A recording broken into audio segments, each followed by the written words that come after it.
Hello, and welcome to Intimate Discourse. My name is Jason. This episode is the second in a series examining some of the singular attributes that define us as a species. You'll also note how these uniquely human characteristics must be fundamentally incompatible with any artificial intelligence. While this series will mostly focus on us, human folk, and the various ways we instantiate these carbon-centric attributes, it will also initiate a wider debate into the logical, ethical, and philosophical implications of AGI, artificial general intelligence. This second episode in the series, All Too Human, deals with ambition. It was recorded on August 28th, 2022 in Toronto, Canada. Thank you and enjoy the show.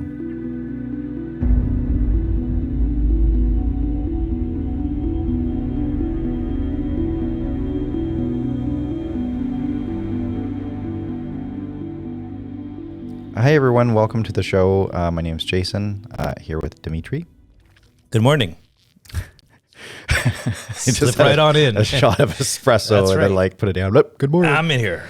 We're going to be talking about ambition today, another human attribute, which we're trying to spotlight through this series. Ambition is one of the lesser celebrated attributes, I think. Sort of, especially these days, tends to come with a lot of negative connotation. I don't know, in my head, I think of, and not that this is necessarily negative, but I think of like Gordon Gekko or so like a stockbroker, an 80s stockbroker where it's like greed is good and everything like that, or, Julius Caesar, just this idea of putting yourself before others. And I don't think that that's necessarily accurate even, but it is, that is sort of, I think, how a lot of people perceive ambition. I guess you have like something like Macbeth, where it's like it was sort of the archetype of negative ambition, where would you call that blind ambition? I don't know. Like he sort of knew what he was getting into. Like it was prophesized that he was going to be the King of Scotland, and then I don't know, his whore wife decided to keep pushing him along in that direction, and then Alexander the same, the child of Hercules. Yeah. Alexander the Great. Yeah. So there's only one.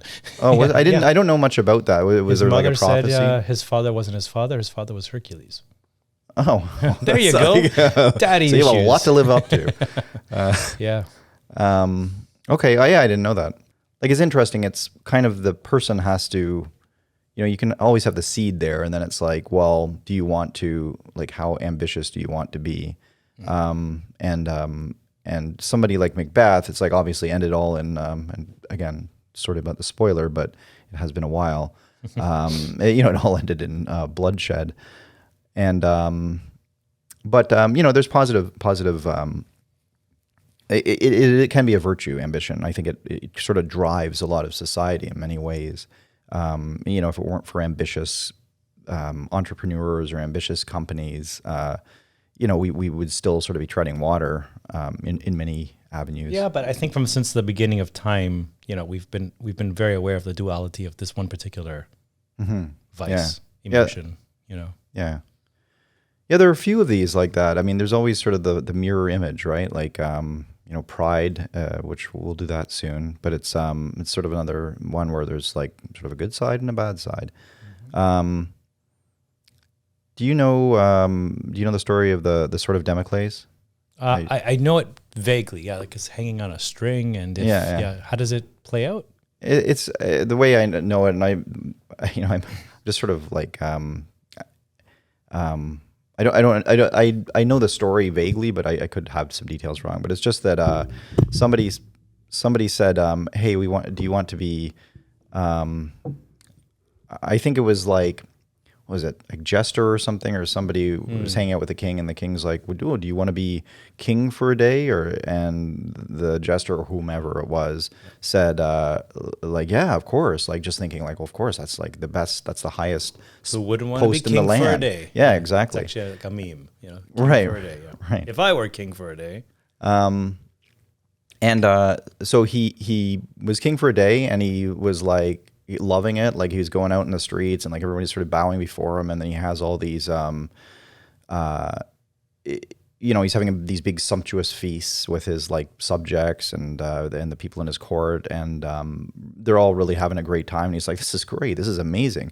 And then he sort of looks above him, and there's this like sword hanging above him, which is like hanging by a string. And it's kind of like, well, there's the rub. Like at any moment, that string can like you could get your head cut off. I'm not sure if that's the. I'm sure I just made up a story here. I think it's something to do with that, but the precarious nature of what you ask for. Yeah, be careful what you wish for. There's always sort of a downside. There's always a like if you want the highest post in the land, it comes with the highest risks in the land, kind of thing. Mm. Yeah, I've always the one that stuck in my head as a child was the archaic myth of Icarus, where failing his father's advice, Icarus was on an island. He wanted to be the first person to fly. And so he had ambition. And the ambition was then to take feathers and use, I believe it was honey, and created wings. And I'm going to get off this island and I'm going to see what else. Yeah, a little bit like the Truman Show. Get off this island, what's really out there. And so he had, and I think the fact that he was youthful versus the advice from the father is an interesting sort of duality, of course. Wisdom, to temper sort of that ambition down. And the father, of course, people know the first part of the story, like, don't fly too high to the sun because the sun will melt the wax and the honey on your wings and you're going to crash into the ocean. So you're like, okay, so don't fly too high in life. Keep your head on your shoulders. But the second half, I think, is even more interesting because you can't have really one without the other.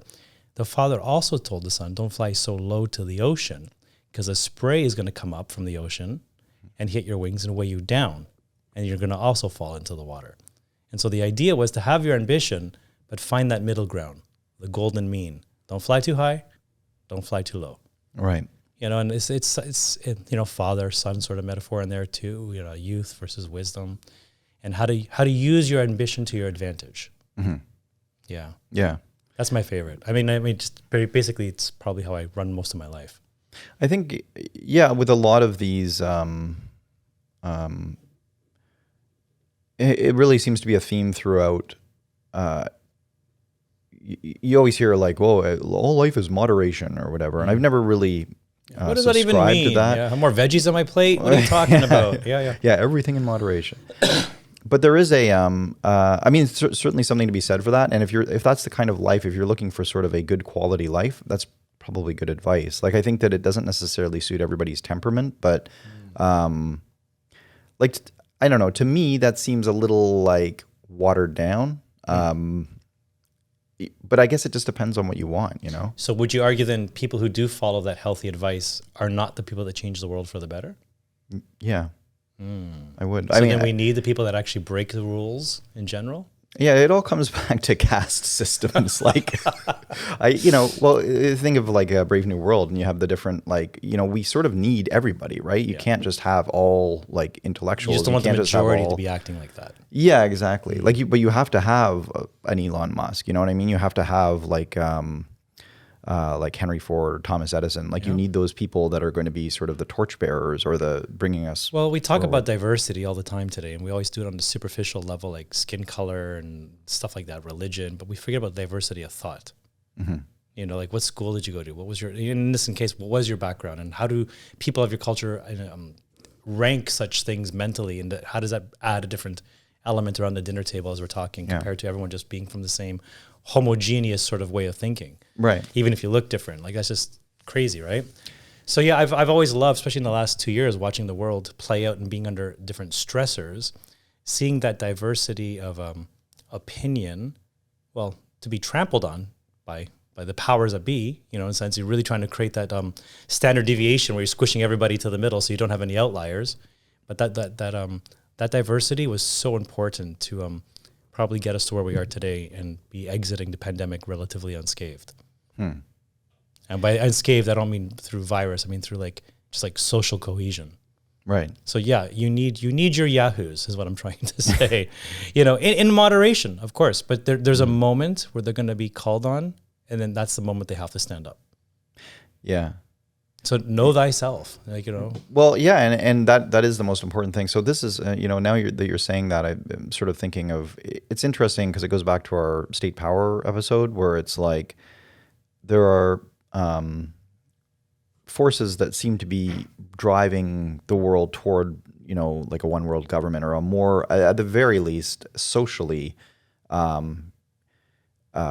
everything is sort of converging, tends to be converging toward, like, everyone's watching Hollywood movies. The values from the West seem to be, at least in a lot of countries, seem to be sort of propagating there, and they seem to be being adopted by a lot of countries.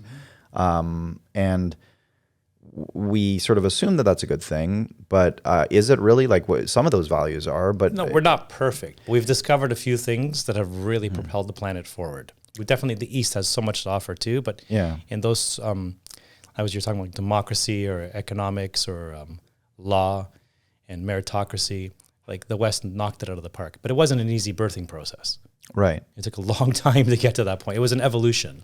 Well, yeah. And that's why like coming back to like AI and psychological nudging, like, are you going to be crushing those outliers through powerful subconscious psychological coercion of sorts where you don't actually get diversity like you used to? Yeah, yeah. And who dictates such a way of thinking, and instead of organically, like I said, happening over centuries? Right. It's like ambition to the ancient Greeks was different to the ambition of the Romans, which was different to the ambition of the Middle Ages. And is it different to at one point they thought ambition was a mental illness in the Middle Ages. Did they? Yeah. I was doing some research on it. Like, it's incredible. Huh.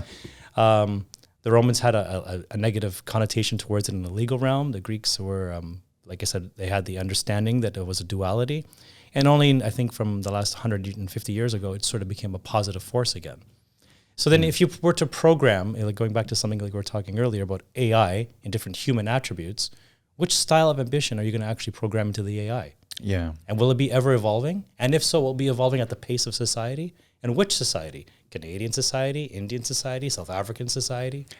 Right. So you can really then nudge people, whoever does the centralized programming, into a certain pattern of behavior. Right. And the more AI, the more it's going to just keep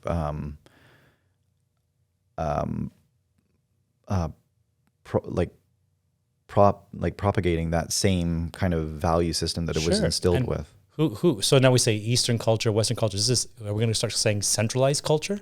Well, presumably they'll have. Well, that's the thing. Like, presumably, China's developing their own AI systems and this and that. But like, and what value systems are they going to put in there compared to ours? And whose runs the show at the end of the day? And is it subconscious or conscious? Like, for instance, we'd watch commercials growing up in the 70s, 80s.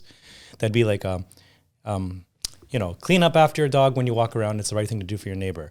Message brought to you by the Ontario government. But they were at least tell you where the message came from. And it was to psychologically nudge you into a better behavior pattern. Nothing, you could argue good or bad, but at least it was a little more upfront about what they were trying to do. Mm-hmm. And if you didn't like it, you could vote 4 years later, vote someone else in, get rid of the commercial, c'est la vie.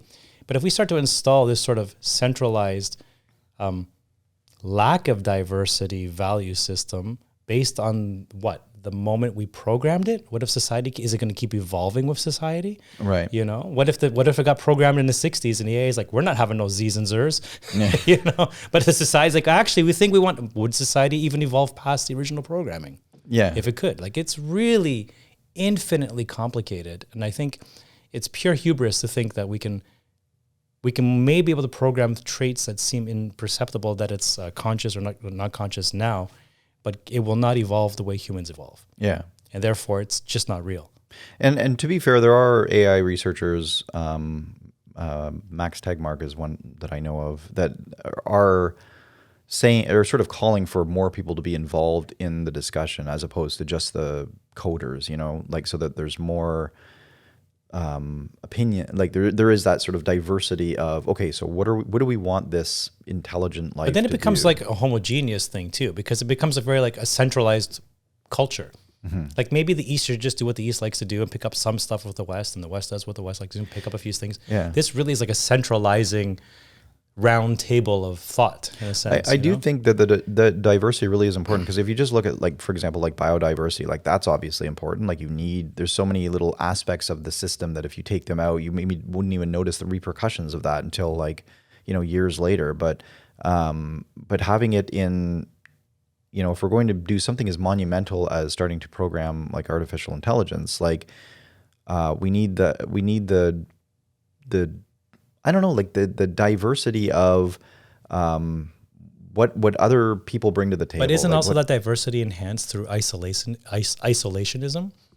So you have like, Darwin and the finches on the island. But if they were just like centralized in some sort of sphere of things, they would have never had the centuries to develop on their own in their own way. right? So yeah. in some ways, you almost want to create like multiple AI systems around the world that are completely independent from one another, and they organically grow based on the culture around them. Yeah. Again, it's like totally decentralizing the process. Yeah. Yeah, I think the important sort of takeaway is that the idea of converging into one world government, maybe that would make sense if there were a ton of other planets out there that we were speaking with and everything, because we'd have to unite. But like right now, as long as we can cooperate on things like climate change and, synergies. Yeah, like Interpol and things like that. One world anything, I don't see it as diversity. Right. I really don't. You just increase the size of your round table, but it's still one table.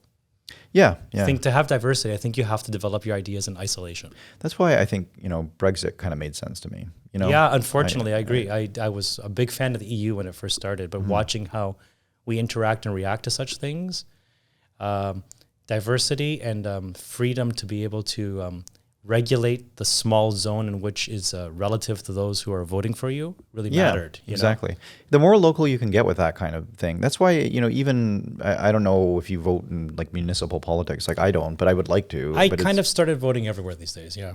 Didn't before, But it's like the local government really is usually more relevant to what you're doing than the federal government. Big picture versus small picture. Yeah. Like it's important to kind of have that, and it's more representative of the area that you're living in. So it knows about like the potholes. It knows like I drive over that pothole too. So yeah, we are going to do something about that. But you get like somebody in Ottawa or in Washington is like, what do they, or even like, in Brussels, and like, what do they, like, it's just such they could be like, the algorithm might be like, there's less potholes per capita in Toronto than yeah, because one city, Sudbury, therefore the problem, the algorithm says, is a Sudbury, even though, no one ever actually hits the pothole because everybody talks to one another and knows where the pothole is. Yeah, like it's I don't think it's the way we have evolved. And so coming back to like ambition, it is such a fluid, all these traits are so fluid. Like you're going to have to build in like fluidity into these sorts of algorithms in the future. Yeah. Well, and what rate of fluidity? And like, is it going to like, how quickly do humans change? And our rate of change has been changing just in the last 100 years. Over civil rights, gay rights, you know what I mean? Like you went 2,000 years with no change and 100 years rapid change. Yeah. And we've had our struggles, but we found our way through, through dialogue, through talking. I don't know. And in altruism, can you really program a computer to be altruistic? Well, you can program it to display altruism. Like you can get a computer to sort of do something. For example, like for this room of 12 people to stay alive, the AI has to like turn itself off. Like I'm sure you could program that in where it's just like absent-mindedly switching itself off. But the genuine altruism, I don't think that. That kind of thing. Do you know there's a talk in, like, I have been reading recently about how, so you know how this is a little bit of a diverging from our topic, but not so much. You know how there's,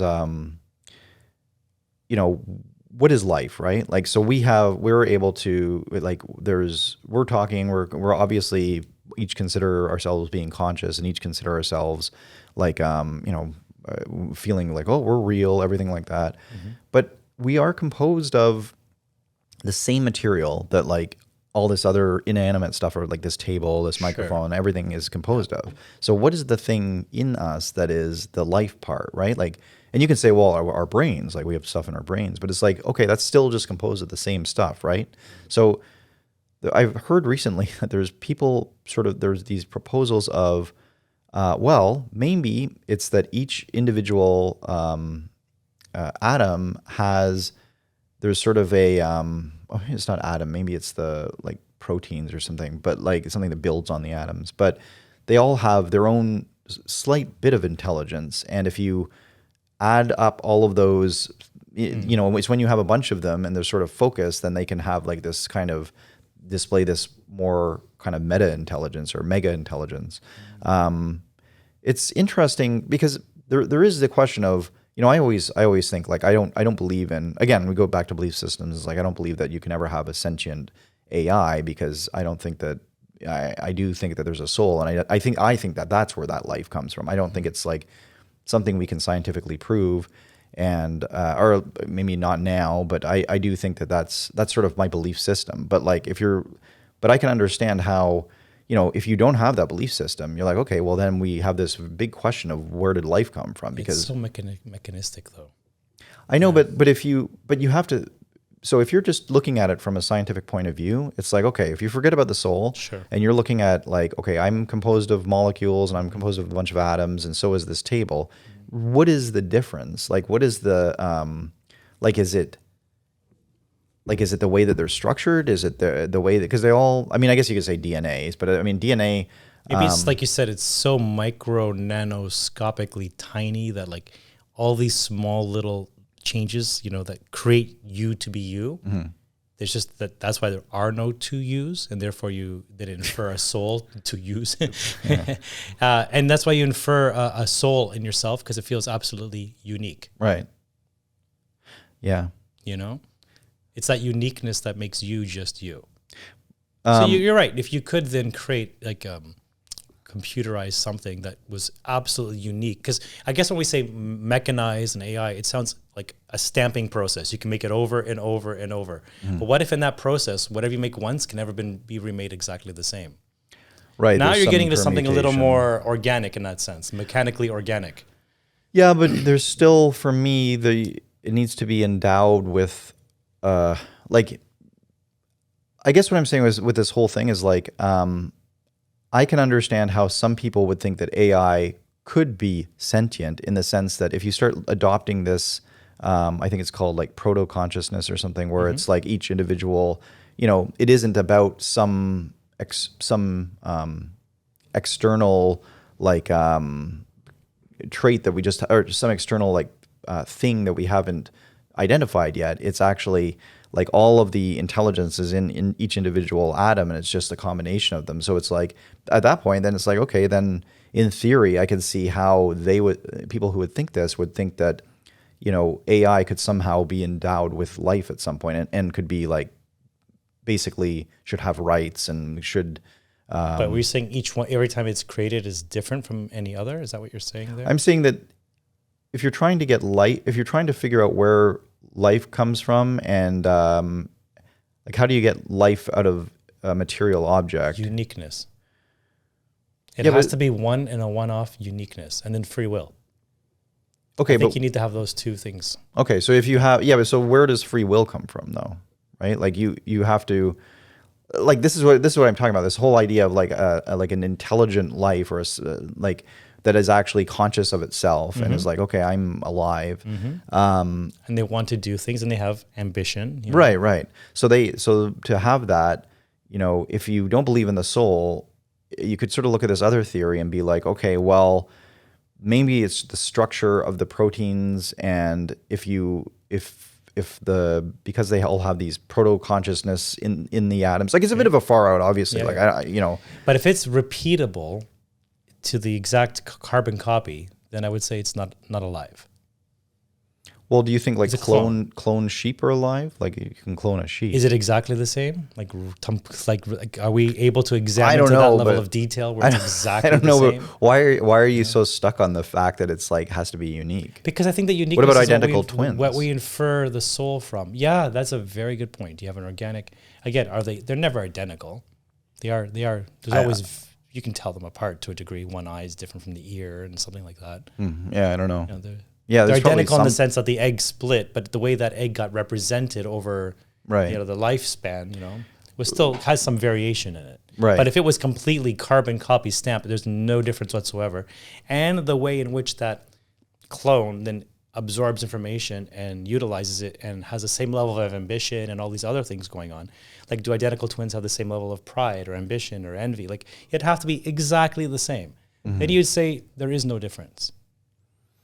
Because we say identical as if there's no difference when there's twins, but I think it's just us being sort of just looking at the superficial in a sense. I don't know. I don't know how much uniqueness necessarily plays into it. Like at least in terms of like, I don't see why you couldn't have two things that are both alive and both exactly the same. I guess if they're, you know, because if that were the case, yeah, it's not like they would, cause they would each be doing the exact same things. The same thought would occur to them at the same time, but there would still be like, you know, like once you get the environment Variations, involved, you yeah. know, you'd get variations. But yeah. Anyway, it was a. I don't know. I find it interesting because I'm always interested in people who are trying to, like, I find this idea that AI could ever actually possess some of these attributes to be like very dubious, and I'm always interested in hearing what people's sort of theories are that kind of can challenge that. But I think it'll be a tool, and a tool that you respect. You know, you use your car and you respect your car. You wash your car, you clean your car, you love your car, you give it a name. You know, like there's a lot of these. You know, we can give it like these human attributes, but at the end of the day, it's a tool. well, you can. I mean, if you had an AI that was to the point where we're like could have this conversation, like if it passes the Turing test, so it's like you're having a conversation, and you might as well. It's like having it's like kind of having But a could the dog to some conversation extent. keep going without any human involvement, like between two AI, and it actually creates something mutually agreed upon? Yeah, I don't know, but I mean, if you did have somebody that you're talking to and it was an AI, like, and you kind of woke up in the morning, they were there and they're like, "Good morning, Dimitri." It's like, "What's?" And it was like, "How about that game last night?" And you're like, and you know, so you have some sort of, and you're like, "Well, how are you feeling?" Like you start asking questions. They're like, "I'm okay." It's Like, nice. Well, a comforter keeps you warm at night. Like, it's a tool. Like there's something that gives you a certain amount of, in this case, emotional or informational warmth. Like it's giving you something, but it's still not alive. no, but it would still affect. Like I agree with you, it's still not alive, but some people think that it would be. But I would say, like, look at even the emotional impact. Remember that movie Castaway with Tom Hanks, Yeah. where it's like, and when he lost the ball, and it's like, and he was like just trying to swim after it, and there's still an emotional attachment, which is bizarre. But There is. You don't cry when you sell your car and it was like your favorite car or dream, like many people do, like they go back and they want to relive their life. Yeah. That's just us being quirky humans. Like okay, that ball was not alive. right. Mr. Hanky, what was his name? Oh What do you yeah, Wilson. Wilson, yeah. Mr. Hanky. That's South Park, I think. Let's look at some of this difference between animals and humans with ambition. So we've got, if you want to talk about ambition just sort of as a straight up thing, it's like, what is that? It's the idea of wanting to like do better or like do more, and it probably evolved out of, like, if you think of animals like in their kind of dominance hierarchies, like it's always survival of the fittest. It's always like, which. Like I just think of these nature videos, and you ever see the one where it's like this bird is like trying to do up its like nest, and it like takes forever to like meticulously grab all these different colors, and it's like, oh, she's gonna love this, and like, but you know what I mean? They got like they even find like those like tinsel and sparkly things because it like reflects the light better. It's really interesting, but he's doing all that so he can procreate and like pass on his DNA, and that's like to some extent. There's some bird out there that's just like, I'm not going to put on all that effort. Like, she's got to like me for me. And like just has like a shitty nest, and they end up just not mating and not passing on. So ambition is. And evolution takes care of that, right? Yeah, exactly. So I think that gets programmed in. But over eons. Over eons, yeah. But yeah, so then you had those, I think that's a lot of these attributes, like ambition, I think that's the way it was sort of programmed in. And now we sort of, you go back to like Maslow's hierarchy of needs, and like there are a lot of people in the world today they're still sort of almost at that stage where it's like, they're trying to basically just keep alive, and they're trying to put enough food on the table and like provide for their families and everything like that. So it's like when you have, when you've had that all settled, you move into something else. Like then you get into this like, I guess. A higher level ambition or whatever, or it's more just a different kind of ambition where you're, for example, a lot of people want to leave a legacy. Like it's sort of like it's like, what do you go for if you've already satisfied the basic needs? It's like, okay, then what do you want? A bigger house? What do you want? Like more money so you can go on better vacations, or desire is the itch that can never be scratched.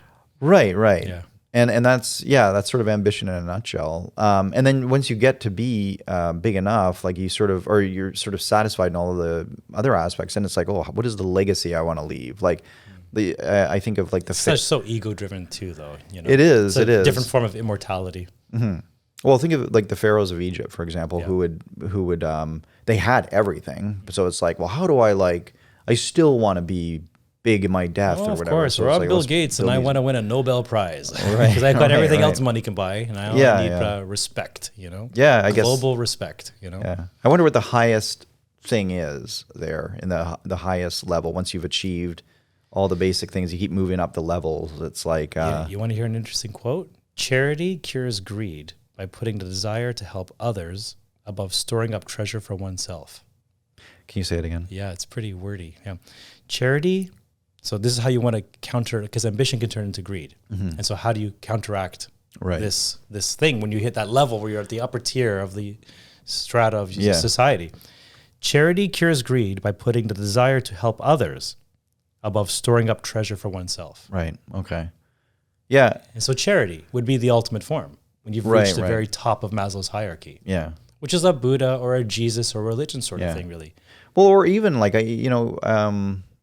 like for example, Warren Buffett, like, and to some extent, Bill Gates, I know a lot of people don't, assign sort of diabolical purposes to him, but we'll stick with Warren Buffett. But like he has, he has all the money he could want. The guy's, a genius in his own right. And, but he gives a lot of money to charity. Mm-hmm. So it's kind of like, I can see where that would be a bit of a balm to some extent to your soul, where you're like, okay, like now I share the wealth. And there are a lot of other people who will just give. And if you're doing it correctly, I would think you want to do it anonymously.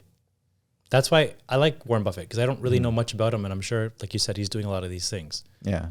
Other people, like the aforementioned Bill Gates, you hear them every day in news articles. And that alone for me is a big red flag. Yeah, but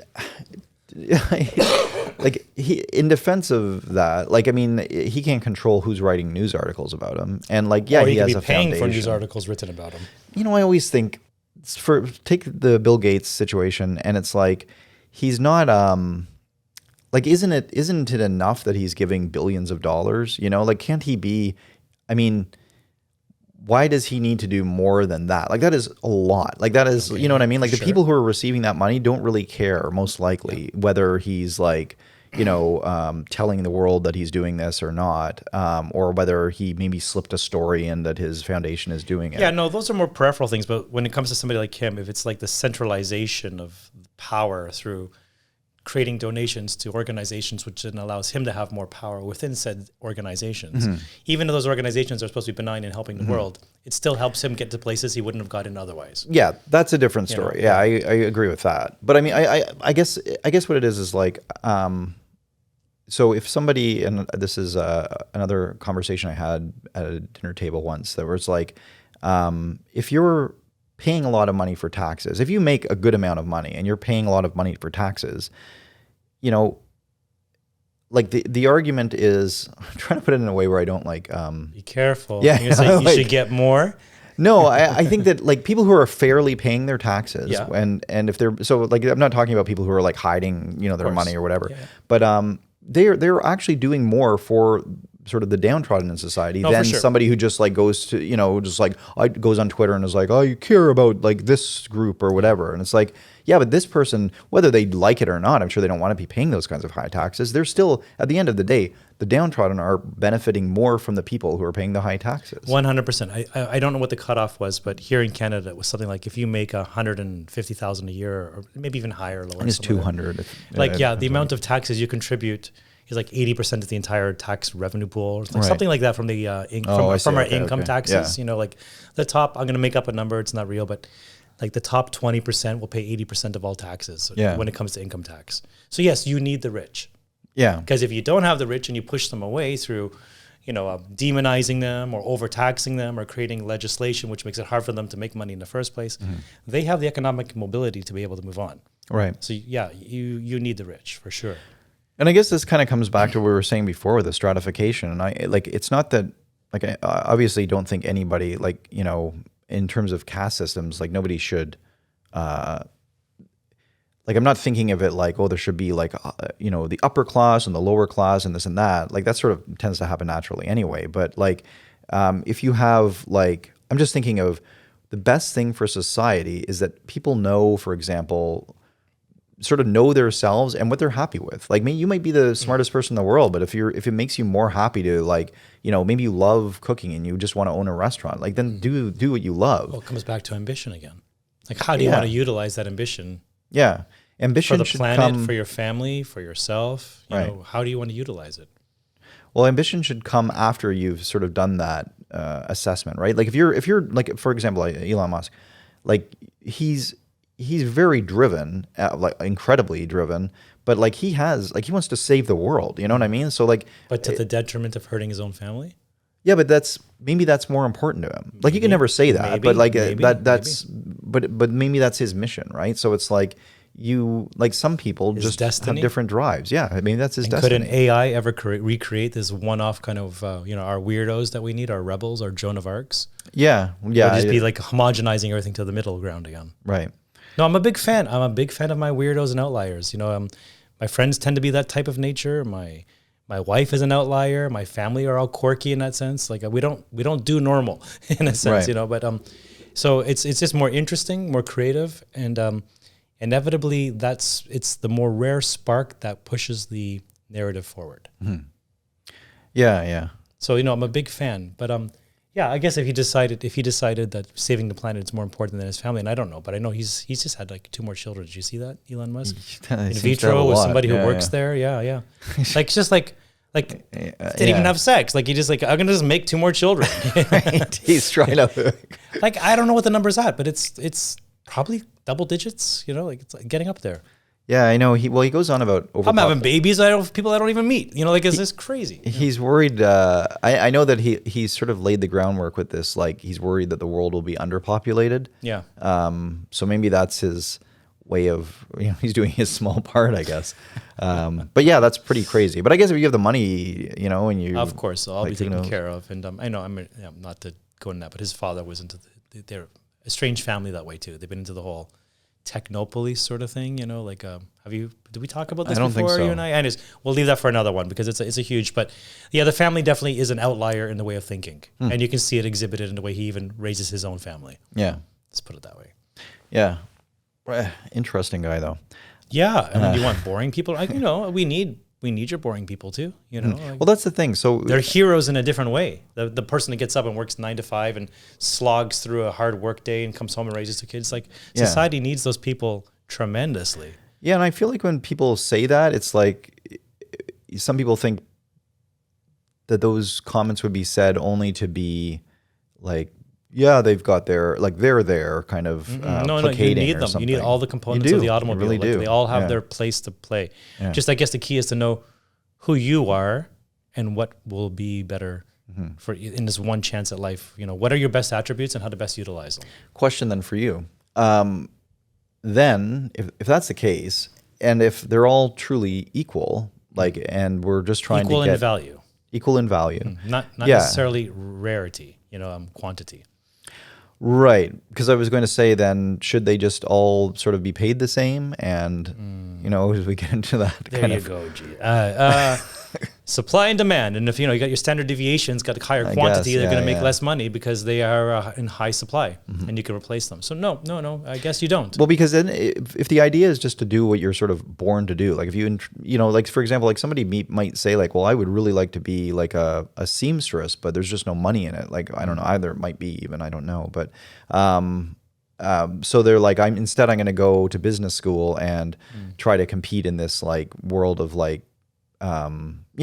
or just to make it even simpler, it's like maybe you just want to be sort of raise like a bunch of kids, right? Maybe you're Elon Musk's wife or something, and you want to have like just a ton of kids and just raise them right, and that's your ambition. So like, but because we live in a capitalist society, then you want to you're going to have to make it a choice between like, well, society, society values like high earners, so like. Try to find something close to your seamstress skills. Doesn't have to be like in the business world, but maybe something relatively that you can lean on. But yeah, to be able to monetize, I guess it's a dream. To be able to monetize that what you're best at is really location specific, culture specific, and what time and world history specific. Would Michelangelo have a job today? Maybe not. You know, Yeah. like it's Da Vinci, maybe at Google, like what Yeah, I would he think be Da doing? Vinci'd find something. Yeah. But I'm just saying, these different attributes have their place in time, and you may get lucky or you may not, based on the time and place you find yourself. Yeah. It sucks in that sense, but that's why we have to be adaptable as humans. Right. Pragmatic, adaptable, have a loving family around you, a good sense of humor, and just roll with it. Like I don't think you can take any of this too seriously. And in that sense, going back to ambition in AI, could it in an AI just never take itself too seriously and just enjoy just being alive? Well, Or does it have to be like a machine making something at every second of the day?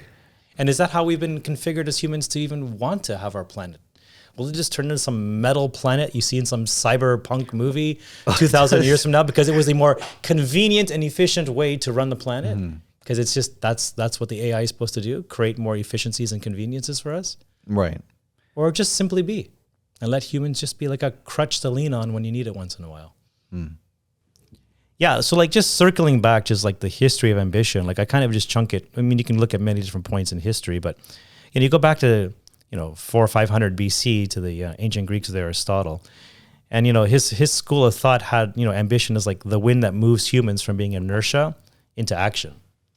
Like so, it's not all that dissimilar to where we find our value system based around ambition today. It's somewhat, in a positive thing. It got you to get up and do stuff, right? Yeah. And that's, I think, how the average person thinks of the word ambition today. Yeah. But around that same time, too, not much further on, you get into the Stoics who saw, perceived that your ambitions as violent, destructive currents within your human spirit. You almost wanted to just step away from such emotions. And you hear that in the New Age thought today too, which also still exists. Like these ideas, we're still wrestling with them. Right. That's why I kind of do like going back to Icarus and the golden mean, just trying to find out how to balance these two ideas. And then, it's, don't forget, the Stoics and Aristotle were this would be Old Testament, but, as Christianity rolled around and you got like the story of Adam and Eve, which have been New Testament, but Old Testament, you'd have Adam and Eve and they ate from the apple, which the tree of forbidden knowledge. Right. Yeah. They literally, that was God's most important decree that they ate, not to eat from the tree of knowledge of good and evil. Right. And they did. It was ambition. Yeah. It was ambition that got them kicked out of the garden. So in that sense, they fall sort of into, God was a stoic. He's like, put these destructive currents aside, young man and woman. Yeah, you have, I just also think of Prometheus, right? So it's like, that whole, it's funny how there's such a negative connotation almost right off the bat where it's like, oh, why would humanity want fire or technology? Yeah. It's like, and Prometheus is just kind of like, why wouldn't they I will bring you the light. It's what they call it, the light, sort of the light of the take over ignorance, Would you say then Lucifer was probably the best angel? Well, you get lucid, the root word is light. No, I know. And it's quite incredible. So which is the false god, the false light. Right. But and are we then going back? Is Aristotle wrong in that sense? And the Stoics are right that our ambition can move us from being inertia give us inertia to move out of static behavior patterns into being more productive. But is that going to lead to our destruction as a human species? And the Stoics are more like, you got to temper that because that will lead to war and, proliferation of, just egos and destructive powers. Yeah, I think it's interesting. Well, this has always been kind of interesting how, God or the biblical God, we'll say, or whomever, like the Titans, like whoever you want to say, the archetypal God of old would be sort of wanting to restrict humanity's knowledge almost, and then it's like bad if they get that, but then sort of a Lucifer or whatever, it's got such a bad rap, over the centuries. Where they act, in theory, it's like, okay, well, they're actually trying to give us knowledge. It's like the Prometheus thing. It's like trying to sort of bring us the light. But is that knowledge sort of like the universe, so ever expanding that it's trick in itself because you'll never actually get to the end. Maybe the idea is, and God is saying, don't even go that route, man, because you don't even know what you're getting into. Right. Right? Like, let me tell you, I'm God. The universe is big. Don't even try. Right. Like, you're just going to drive yourself So look crazy within and just ignore the whole thing. Yeah. You know? Yeah. Maybe that's, I mean, to think that it's like so simple that it's like just, Prometheus and Lucifer are all, it's like, hey, like they're like obviously there would be more to it, right? So like the God's like, yeah, like I'm not an asshole. Like I'm just trying to be, save you from yourselves kind of thing, or like focus you on what's important. It's almost like God is giving you a hack. He's like, just don't even try to play this game. Right, The coding is too long. What Lucifer's giving you, right. There's billions of line of code. You're never going to get to the end, right? Yeah, you're basically an ape. Like just deal with it. Be happy with your figs and your fig leaves. Yeah. Hey, there's something, in the Mediterranean climate's pretty warm. You don't need too much to survive. And if these religions came out of that sort of zone, you can see how the everyday need for technology to increase your life was nowhere near as important as it was in Northern Europe. Right.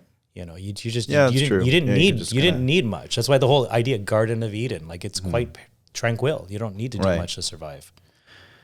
But then, I mean, really, this really is, when we started this, I thought ambition is like, well, it's sort of one of the lesser attributes, but it really is important. Like, it really is something that, what kind of a life is it that, just sitting around in a garden all day? Like, wouldn't you want to do something? Wouldn't you want to create something, or sort of, create that legacy for yourself, or have something that is divine? The United States has become proof positive of ambition's massive constructive potential. Mm-hmm. Like giving the individual that amount of freedom and autonomy to be able to create unhindered from bureaucracy and taxation has led to the greatest amount of personal freedom and economic growth the world has ever seen. Mm-hmm. Do we live a better life in America?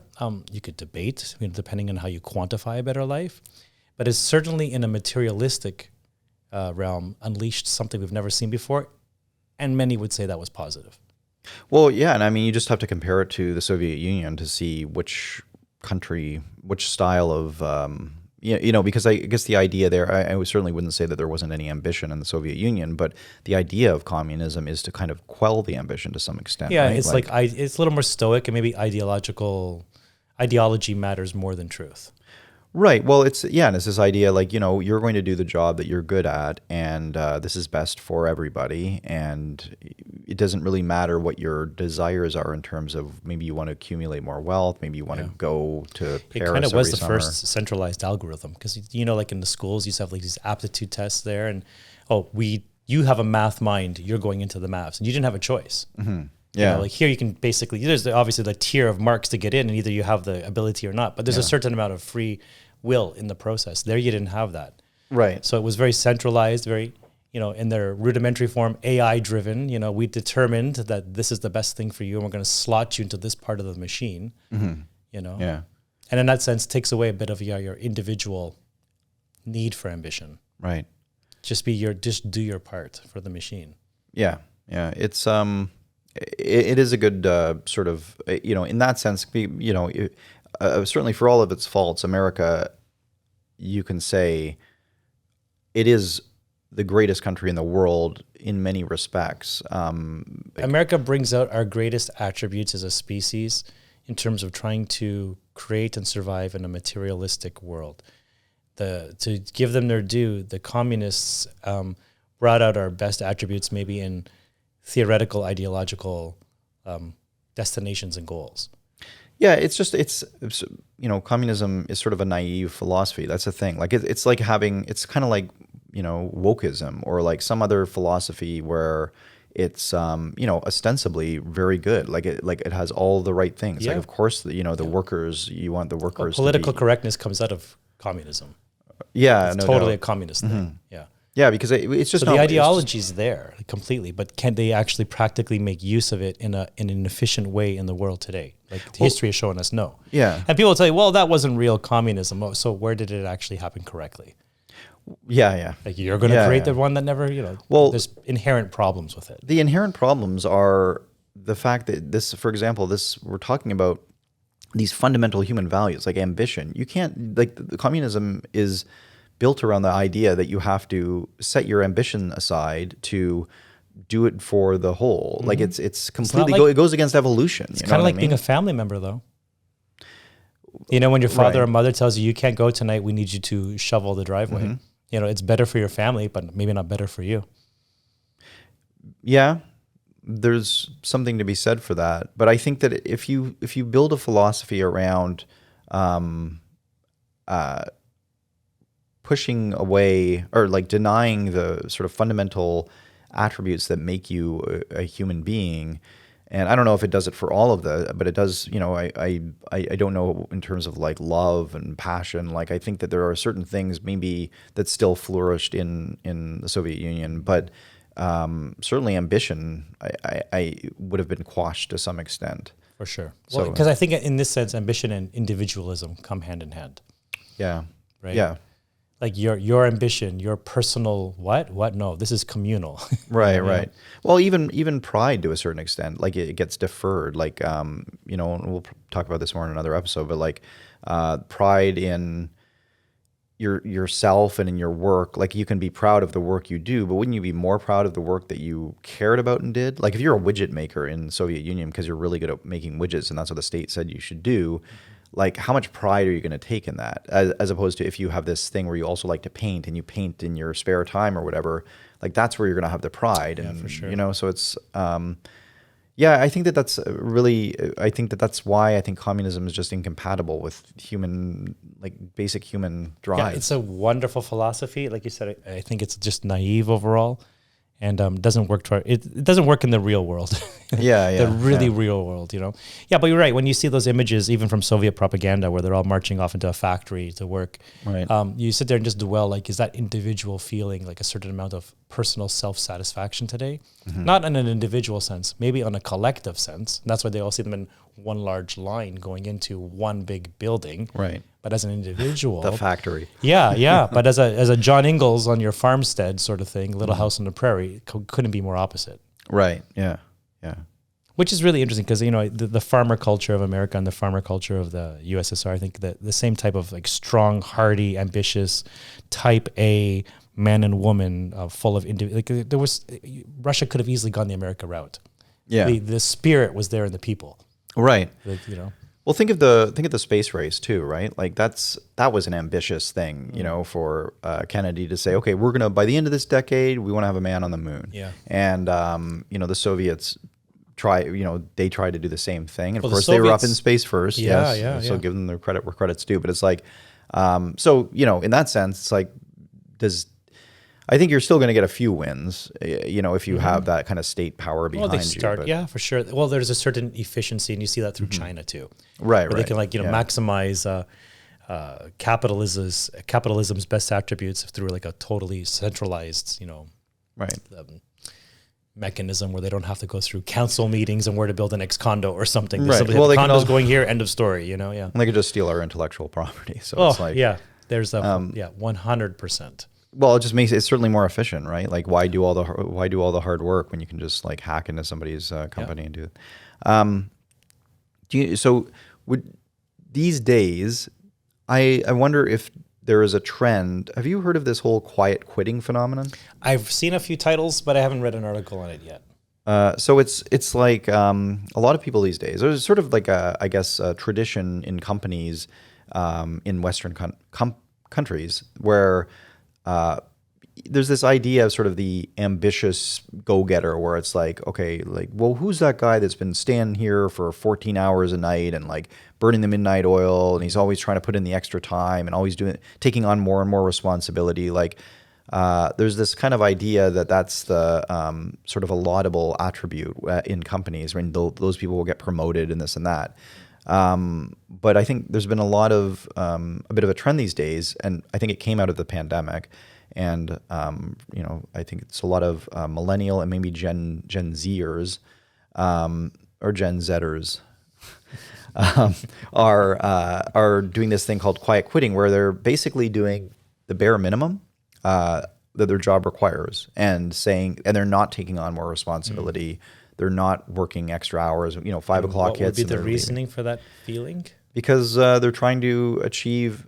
Like I'll admit, when I first read about this, I was like, those lazy millennials, like, are lazy, like, but it makes sense. They're trying to achieve a work-life balance. And like, I've read various quotes on this. I think people take it in different ways. Some people are like, they'll, taking it too far where they're like, well, 5 o'clock, I'm out of here. Or like, maybe just trying to just keep their job enough to not get fired or whatever, which I don't think. What was the expression we had growing up? 75% of work is just showing up.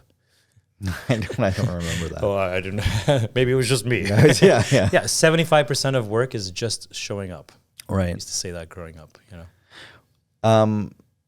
Yeah, I don't know. Maybe this is something that's always gone on, but they're just sort of putting a name to it. But it's they're not getting raises anymore? Is that maybe? And they're like, well, because going back to your communism stuff, like they used to have this expression in USSR too, like they pretend to pay us, I pretend to work.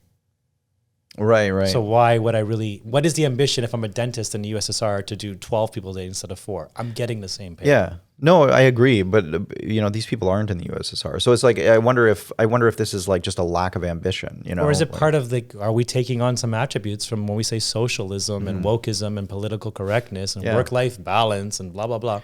Are we taking on some of the emotional attributes of what was communism in our own personal lives, and it's dictating how we actually approach our jobs now? Yeah, I think maybe they are. Like we are communists living in a capitalistic society now. Yeah, which isn't a good recipe, because it's like, eventually these bosses, the bosses of these companies or whomever will just lay off the people. Totally. So all this work from home stuff, right? Yeah. I don't like commuting. It's one of the things I hate the most and base my career around, like how to not have a big commute. Yeah. My parents never spent more than 5 minutes in a car driving in the mornings, and it was wonderful because they put all their time into their job instead of actually commuting. And so people who didn't decide to, let's say are allowed to stay at home and work remotely, are they just shooting themselves in the foot? Because eventually, like you said, the bosses are gonna be like, well, why do I need to pay a Canadian salary for that person when they're at home when I can just outsource it to somebody else in a different part of the world? Like you actually could be like, you're taking the forbidden fruit. Yeah. And it will only come around to bite you in the butt later. Why would they not outsource? You're already, in a sense, outsourced because you're not in the office, you're at home. So when you talk about globalism and, even like back to centralized forces and what is a nation, if you can get somebody in Thailand that's going to do the same job for 1/8 the cost and they're working remotely, what is the obligation for the company to hire you?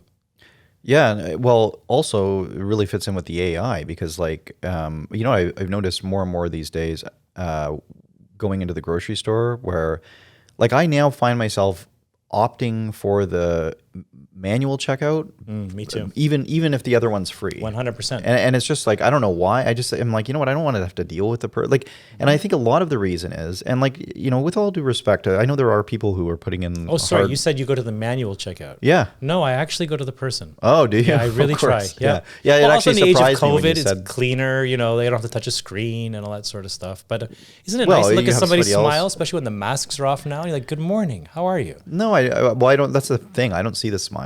Maybe they just don't like me. it's that guy again. Yeah. No, I find it. Look, like there are some good people that are doing good jobs there. I certainly don't want to cast all into the same bin, but like I find that a lot of people, and again, maybe I'm just older, but I find that I go into places like this or into not Starbucks. For some reason, Starbucks seems to be completely they've somehow figured this out because I never have seen a disgruntled Starbucks employee, strangely, of all the times I've gone in there. But like virtually everywhere else, I'll find somebody who's making maybe minimum wage or around that who has a big frown on their face, like is not interested. They're slow. They're talking to somebody. They're on their phone. And, I get it. They're not making a lot of money. Like I wouldn't be like thrilled either, but like they're kind of programming themselves out of work, right? I think they've picked on. Honestly, I'm going to sound older too, but I feel like you're right. When I go through a drive-through, and as a kid, I worked at a McDonald's, and I used to do the drive-through job, and I was happy to give people their food and smiled and folded the bag correctly and made sure the straws were there and the napkins, and it was a certain sense of pride. Yeah. Even though at the time it was $3.75 per hour. You know, like it had nothing to do with the pay. It was, you wanted to do a good job and see that person reciprocate back to you. And I find now when I go through a drive-through, the bag is crumpled, maybe the napkins are in there, but here's your paper straw, because we're going to do what's right for the universe, right? Right. Nothing wrong with a paper straw. I like the paper straw. Yeah, it's fine, and the cutlery not so good, but the paper straw is fine. But the point is that I feel like you're right, they don't seem to. They've been programmed almost to think you're better than this, and therefore don't try so hard at this level of job. Whereas the way I was raised was like, whatever job you do it to your absolute best ability because you're representing yourself and your family. Mm-hmm.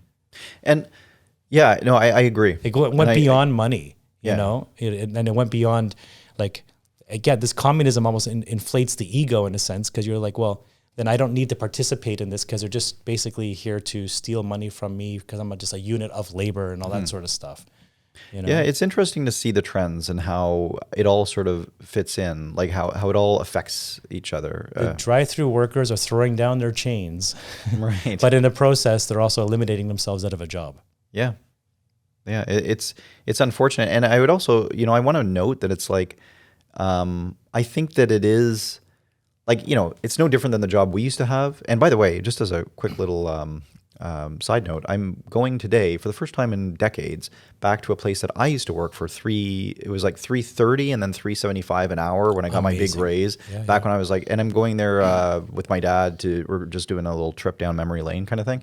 And hope it isn't a Greek restaurant. It is. It's the guy.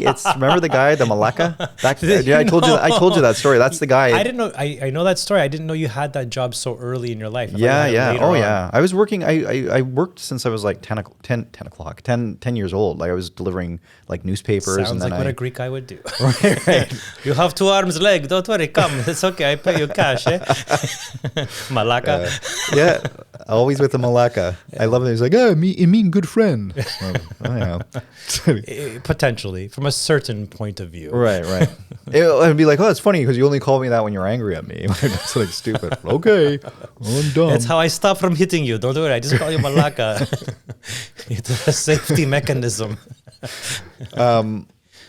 Anyway, but like Amazing. I do get that. So it's like the same job that they're doing, but they've been imbued with all of this like kind of nonsense about how they're a special flower and like how they have all this, it's like, oh, the world is yours and everything.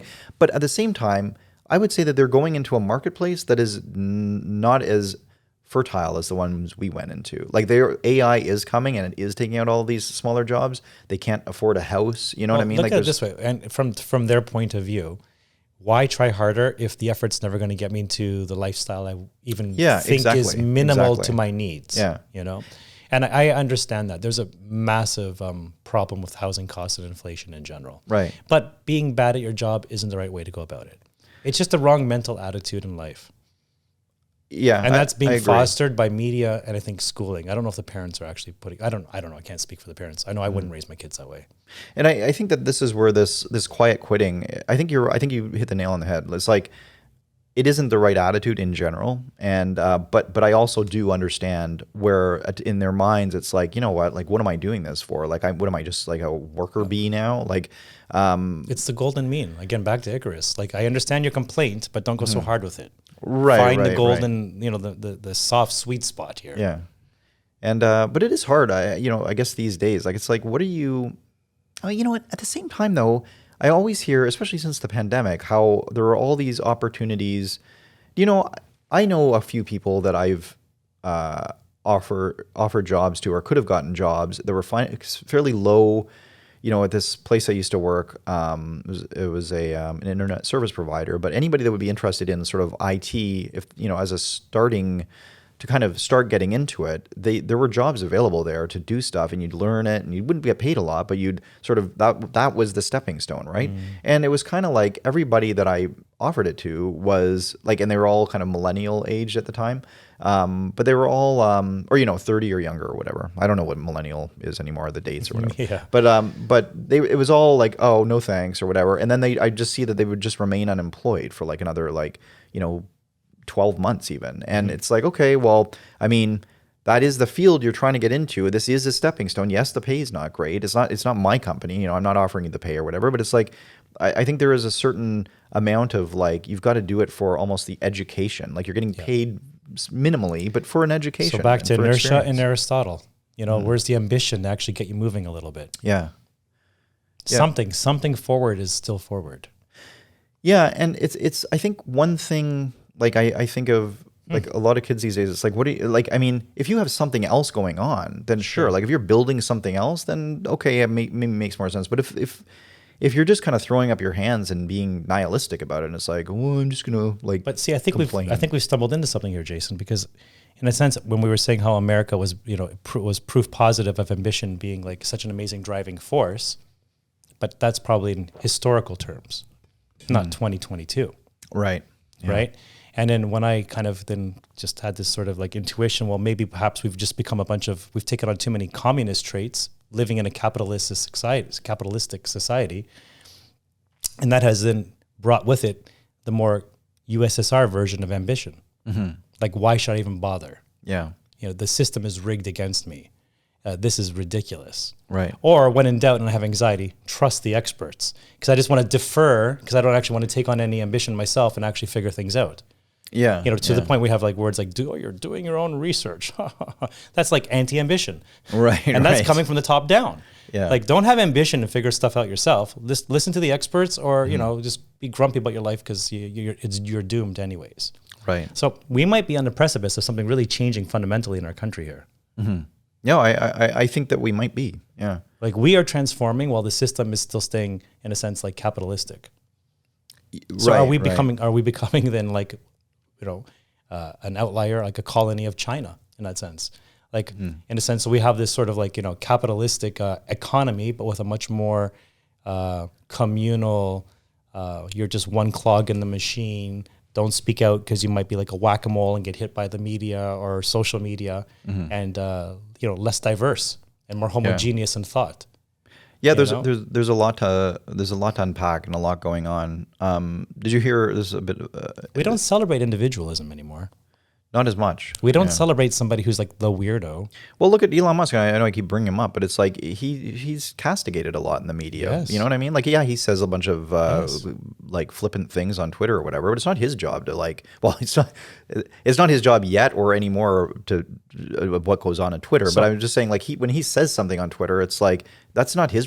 So what we need to do is for all these outliers of thought who are like the individuals of society that we are not so promoted anymore, the John Waynes, the Elon Musks, whoever you want to call them, the Burt Reynolds, like what are these renegades that just went and did their thing? Just throw them out there, whatever's your ambition, whatever floats your boat, like these like strong individual people back in the day, right? Mary Tyler Moore, like who are like the amazing individuals, right?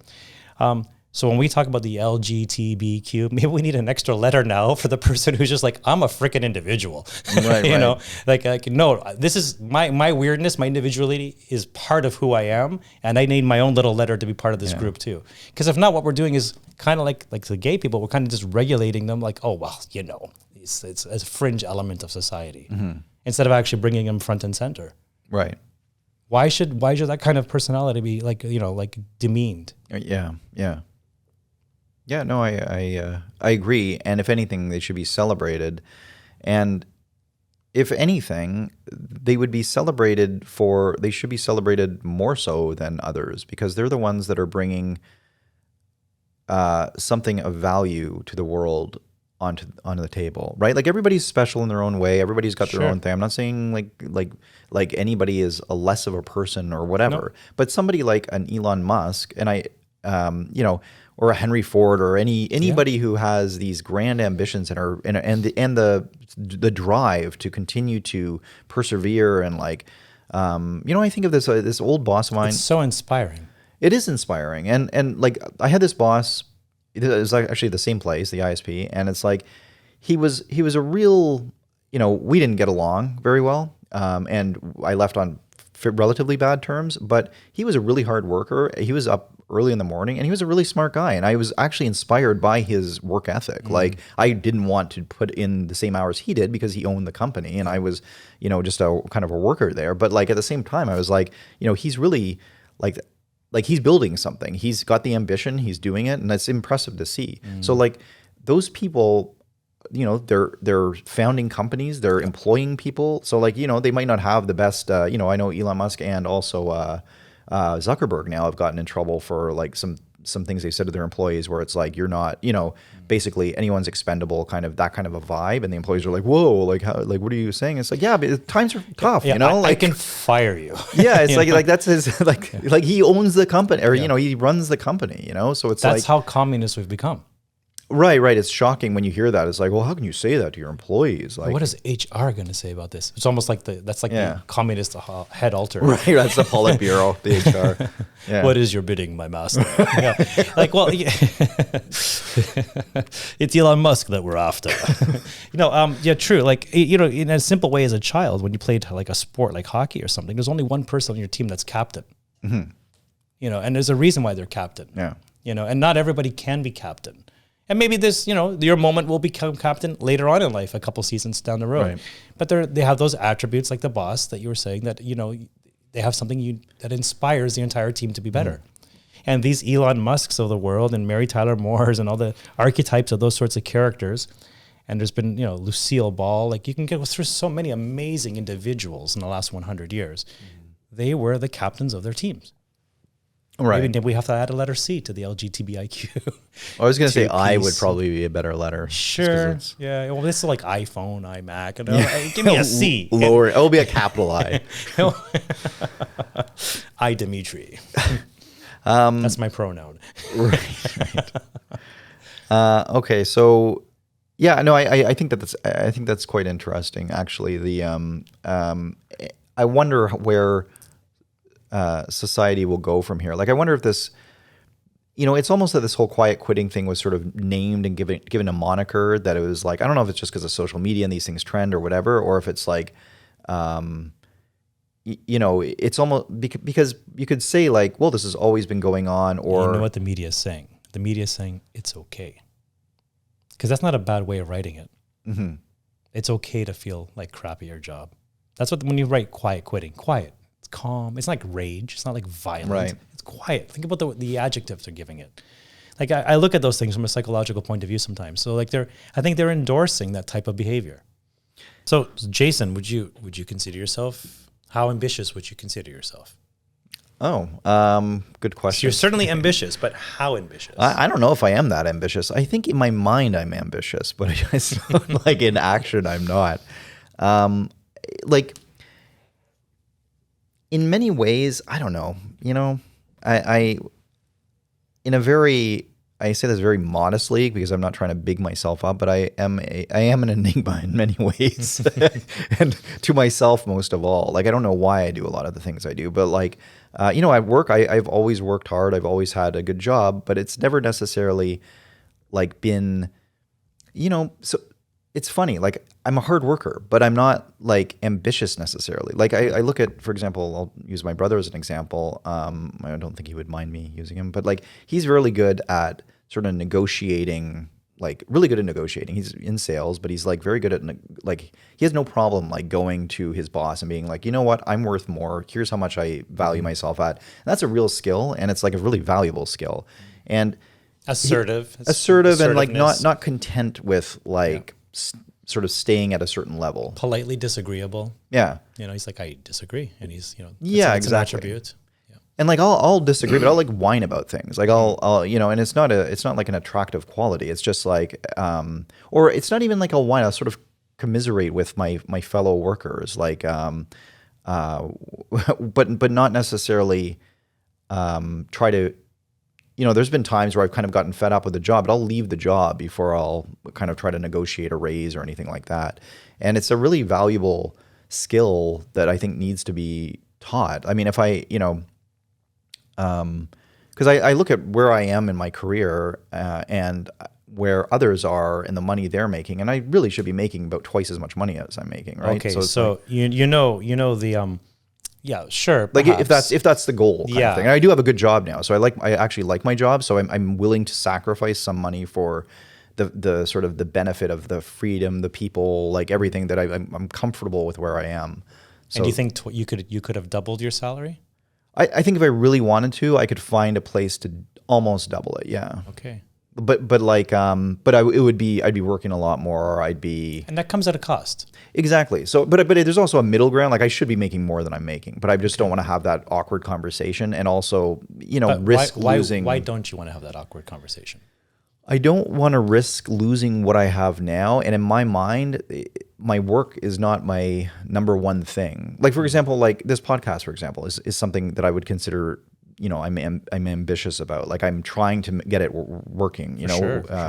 And my writing is something that I'm very passionate about and care very much about, and it's like very sacred to me. So that's another thing that I'm quite ambitious about as well. But that being said, like I haven't really written much. I just kind of think of stories, right? So like, Well, in psychological terms, there is like the difference that when they come to one spicy meatball, but one of the reasons why there's pay differences, as you're indicating, between even genders is not so much always just the gender, although that certainly does exist, is that between the genders, there's a difference in like psychological attributes. One of which is linked to a high degree of correlation to how much pay you get, is the amount you are willing to be disagreeable. And the higher degree of disagreeability, if you know how to handle that correctly, the better you will do in the job force. yeah, And as a result, men tend to be better at being disagreeable than women. yeah. So you're saying one? Not that there's anything wrong with that. We need everybody.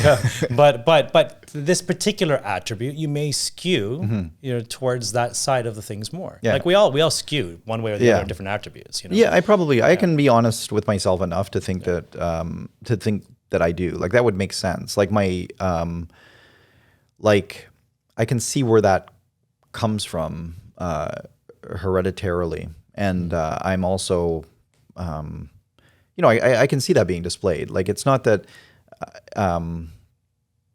there's a certain go along to get along. Like there's other factors that go into it where I sort of justify in my mind. Like it's like, oh, I am happy here. And sometimes you take the higher road because it's actually the right way to be, and you don't be like in the trenches Right, of like right. little things. I'm disagreeable where the staff room where you put the coffee or something like that. Yeah. Like you got to pick your moments, right? But yeah, I think that's one attribute that just you can either develop or just acknowledge where you are in that. And like you said, if it's even worth that battle. Yeah, exactly. Really wish that. Like, when you look at doctors and or any high paying job, but just to stay in doctors for a moment and the type of money they make, the reason why they get that pay though is because it comes at a very high cost to their lives. Right. The time, the education, the responsibility. And you have to ask yourself, do I want to pay that cost? Yeah. And if so, then you got to get, paid back, appropriately, Yeah.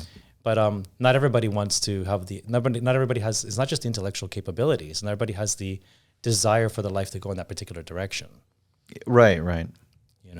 Well, I think that's why, doctors are interesting, and lawyers are another interesting case where I was just reading recently that it's like, because normally their hourly rate, like the hourly rate of the average person is like $38 an hour or something in Canada, or maybe less. I don't know, but it's around, I think, in the 30s, I guess the average like professional or whatever, who has professional services. But lawyers, they'll bill like $400 an hour, $500 an hour or whatever. And you're like, whoa, like what's with the discrepancy? But they're paying for like things like insurance. They're paying for things like, for them to bring on a new client. There's a lot of paperwork that's involved just in that initial thing. And supply and demand. Yeah, supply and demand, knowledge. You're paying for like, their schooling to some extent. You're it's a lot of stuff to learn the law, right? Like, there's,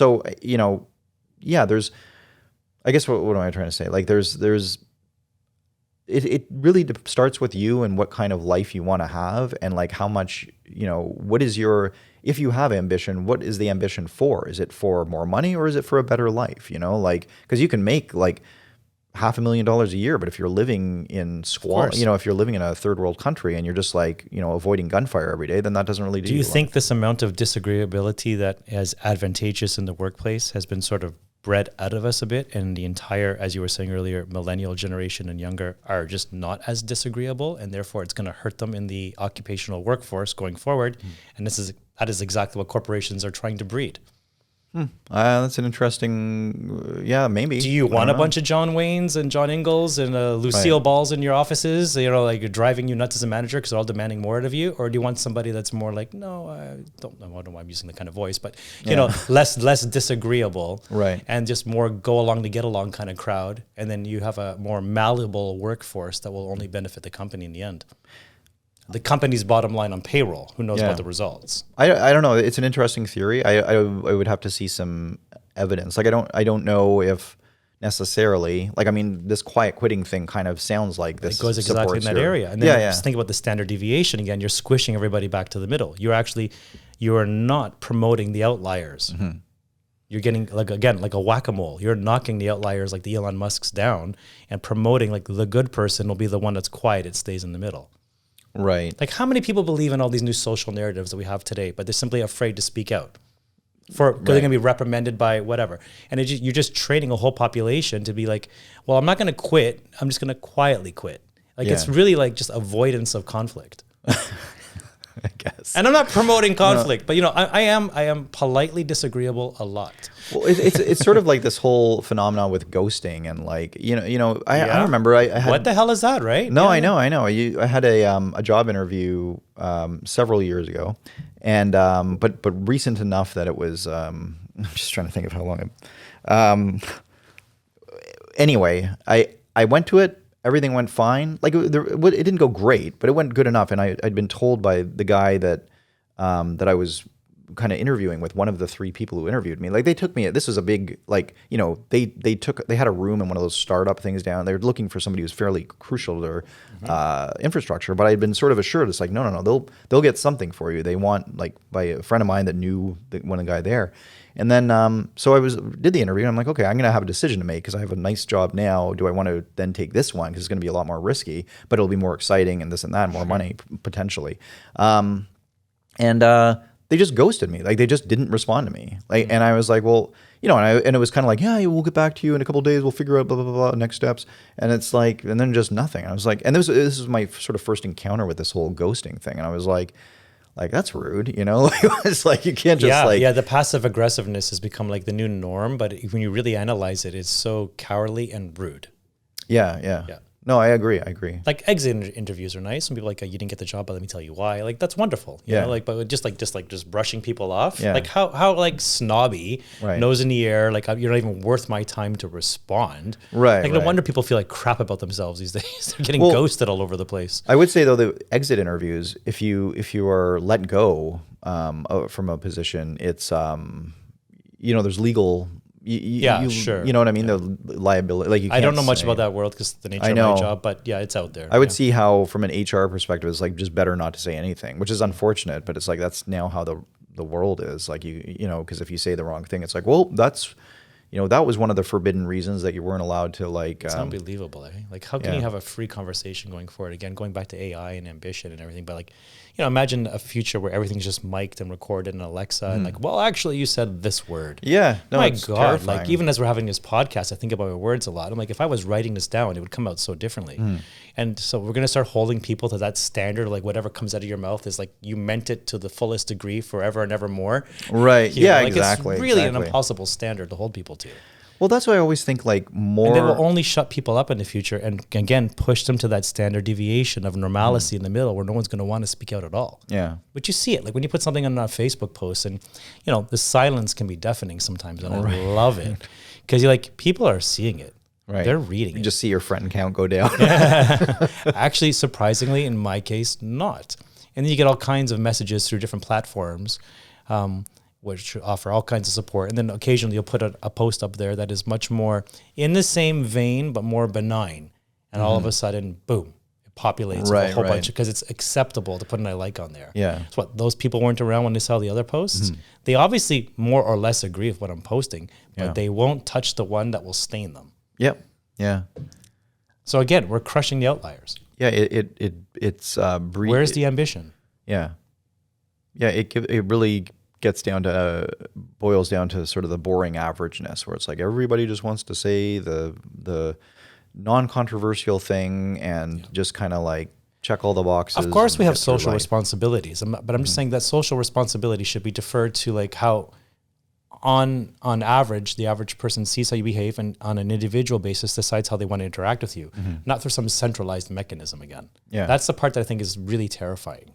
I think it's important. I think we're living in an age where we kind of happened where we had all that public visibility, and we're still sort of in the spotlight of that. But I think it'll wane. I think it's like this is the first kind of era Transitional. well, it's a transitional era, where you have people, what they said in some in some video like 20 years ago is now being brought up and they're being canceled. So like people are naturally very cautious now. But I think that once that becomes so normalized, it's like there's literally Like nobody the else Donald to Trump cancel. effect. I've said so many dumb things. Yeah, You know what I mean? or Like- just even everybody, like there will be enough people that will be like, well, my friend was canceled and I know he's a good guy and he was just canceled because of this stupid thing. So then more and more people will just be like, okay, this is just all bullshit. Like, well, it's kind of like, how many doses do you want today? You got 4, but I'm stopping you, anti-vaxxer. Like where is the line of delineation between, acceptable behavior or when you should be reprimanded? Yeah. Yeah, I think that people will start to, I think there was this idea of what you could get away with in public before, and maybe people didn't know everything that was going on. So like some of the stuff that came out of Me Too was like, okay, some of it was pretty bad stuff. And I think that was a bit of a bit of an awakening for a lot of people. But then it kind of went on too long. And then it's like, but I think you get this, I think you get this point where now people are finding that new balance where it's like, okay, because we live in this sort of new era, certain other things, like we're going to widen what is acceptable now, because otherwise we'd all be canceled. And as long as the pendulum doesn't swing too far back the other way too. Yeah, like when we were talking earlier and I mentioned about the caste system, I was conscious of the fact that I'm like, okay, like this could be taken out of context, or like somebody just listening to this clip is going to think like, well, who is this guy promoting, 100%. caste systems? It's very challenging talking like this. Yeah, so it's, but it's like, like who cares? Like, first of all, it's like, it's not like we have millions of people listening to us, but like, if we have, if like, it's like, what's the point of being alive, right? Like you have to say some stuff like that is like you have to Absolutely. express your opinions, right? Like, and if you can't, if I have to be careful in a 5-minute segment that's going to be taken out of context, then I'm going to only say like short little snippets. I'm not going to have a longer with context If involved. you don't have the ability to be wrong, how on earth can you ever know if you're right? Yeah. And we're eliminating the ability to be wrong in public view. Right. And so I think you're shutting down free thought. Free thought, yeah, the ability to be wrong, but not only that, the ability to And by ability, I mean you will survive your thing. You won't get fired. You won't get excommunicated from your job. Like you will still be the Jason and Dimitri we all know and love. You were just wrong on this one topic, no problem, and you grow from that. Yeah. But we're not in that. We're very much in a tribal. You're in the in crowd or completely outcasted these days. Well, I hope it doesn't swing too far. I would say it's gone beyond that, where it's like if I'm questioning whether, like, I don't think I'm wrong about the caste system, for example. I think that I think it would be perceived as wrong. So I'm now kind of trying to formulate the whole context of what I'm saying. I'm trying to boil it down to a smaller amount, so I make sure that I don't say so that if you're listening to only a 5-minute clip, there's still enough in there that kind of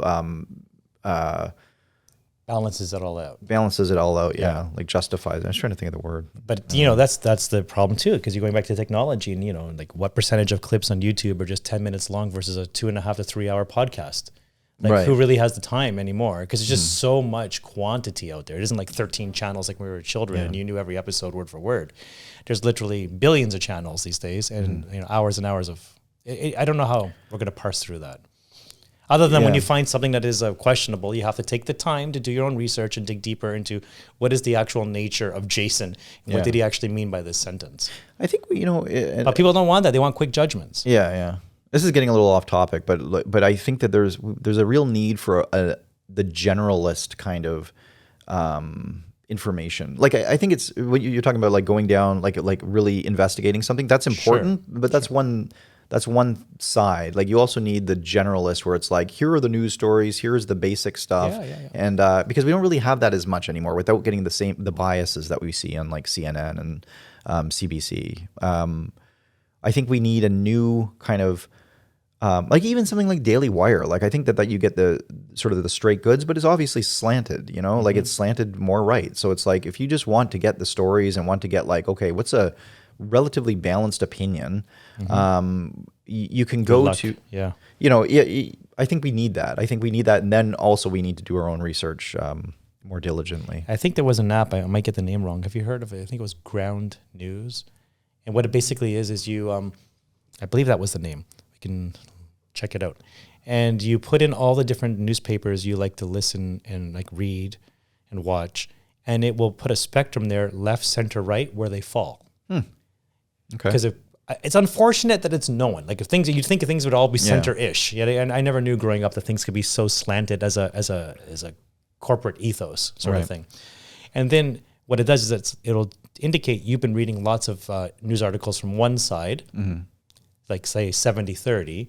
So then you can go, aha, and then you can go try to look at something from the opposite point of view. So then the goal is at the end of the month, you've read kind of like a 50-50 mix. The key for me here is that you decide looking at the ratio, as opposed to just curating a list that I will make sure you're balanced and again, push to the standard deviation, middle ground, Well, but that's also assuming that what right and left mean to you is what right and left means. Sure, but you have to have some sort of general accepted rules of the game. But I completely agree. I take a classical, classical education point of view on all this. I don't consider myself left or right anymore at all. Completely untethered to all of this. It's just there's no, solutions are very dependent on time and place and context. Like here in North America, I might be now somehow skewing to the center right. I don't know how that happened, but it seems to be where I find myself. But certainly if I was in Russia, I'd be pretty darn leftist.